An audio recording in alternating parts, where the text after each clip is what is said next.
വിശുദ്ധ കുരിശിന്റെ അടയാളത്താൽ ഞങ്ങളുടെ ശത്രുക്കളിൽ നിന്ന് ഞങ്ങളെ രക്ഷിക്കണമേ. ഞങ്ങളുടെ തമ്പുരാനെ, പിതാവിന്റെയും പുത്രന്റെയും പരിശുദ്ധാത്മാവിന്റെയും നാമത്തിൽ ആമേൻ.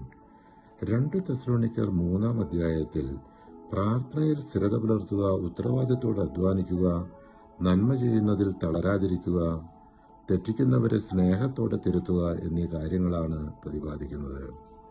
പൗലോസ് വിശ്വാസികളോട് തനിക്കും തന്റെ സഹപ്രവർത്തകർക്കും വേണ്ടി പ്രാർത്ഥിക്കാൻ ആവശ്യപ്പെടുന്നു. കർത്താവിന്റെ വചനം വേഗത്തിൽ വ്യാപിക്കാനും മഹത്വപ്പെടാനും അദ്ദേഹം പ്രാർത്ഥന അഭ്യർത്ഥിക്കുന്നു.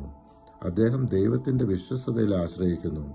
ദൈവം തന്റെ ജനത്തെ ശക്തിപ്പെടുത്തുകയും ദുഷ്ടനിൽ നിന്ന് കാത്തുസൂക്ഷിക്കുകയും ചെയ്യും. സഭയിലെ ചിലർ കർത്താവിന്റെ വരവടുത്തിരിക്കുന്നു എന്ന് കരുതി ജോലി ചെയ്യാതെ ജീവിച്ചിരുന്നു. അവർ മറ്റുള്ളവരെ ആശ്രയിച്ച് ജീവിക്കുകയും സഭയിൽ അസ്വസ്ഥത സൃഷ്ടിക്കുകയും ചെയ്തു. പൗലോസ് ഓർമ്മിപ്പിക്കുന്നു, താനും സഹപ്രവർത്തകരും മറ്റാർക്കും ഭാരമാകാതെ കഠിനാധ്വാനം ചെയ്തു. ക്രിസ്ത്യാനി ഉത്തരവാദിത്തോടെ ജോലി ചെയ്യണം. ജോലി ചെയ്യാൻ തയ്യാറാകാത്തവർ ഭക്ഷണം കഴിക്കരുത്.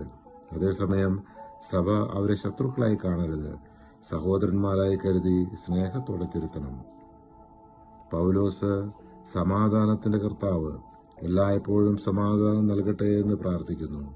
തുടർന്ന് സ്വന്തം കൈപ്പടയിൽ ആശംസ എഴുതി ലേഖനം അവസാനിപ്പിക്കുന്നു. വിശുദ്ധ പൗലോസ് തെസ്സലോനിക്കയിലെ സഭയ്ക്ക് എഴുതിയ 2-ാം ലേഖനം ഇവിടെ പൂർണ്ണമാകുന്നു.